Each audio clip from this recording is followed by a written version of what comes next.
Mastering English Grammar. Omitting Possessive Relative Pronouns. Hello, everyone. Today, we're going to delve into a very important and sometimes overlooked part of English grammar: omitting possessive relative pronouns. This is a part of mastering relative clauses, which are crucial to making your English sound more fluent and natural. Before we dive into omitting possessive relative pronouns, let's take a step back and understand what relative pronouns are.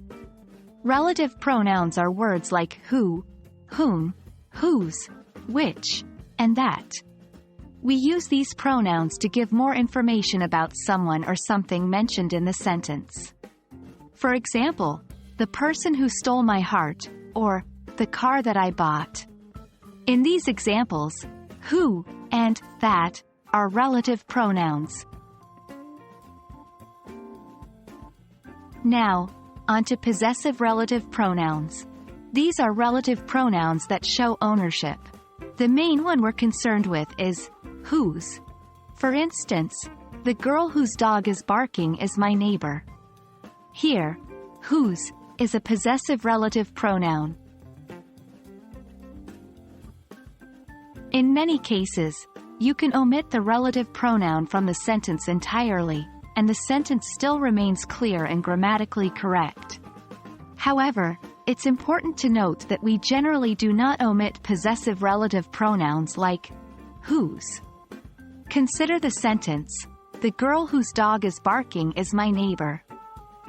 If we try to remove whose, the sentence becomes, "The girl dog is barking is my neighbor," which doesn't make sense.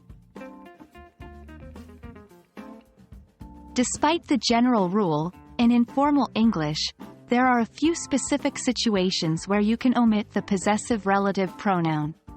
Let's look at some examples. 1. The man, whose daughter is my friend, lives next door. In informal English, we might say, the man, his daughter is my friend, lives next door. But be careful, this is informal and can sound clumsy in formal contexts. 2. The company, whose products we use is very eco-friendly. You might hear, the company, we use their products, is very eco-friendly. Again, this is informal and not appropriate for formal or academic writing. Remember, while it's possible to sometimes omit possessive relative pronouns in informal spoken English, it's often better to keep them in for clarity, especially in writing or formal contexts. That's it for today's lesson on omitting possessive relative pronouns. I hope you found it useful and informative. Until next time, keep practicing and making progress with your English.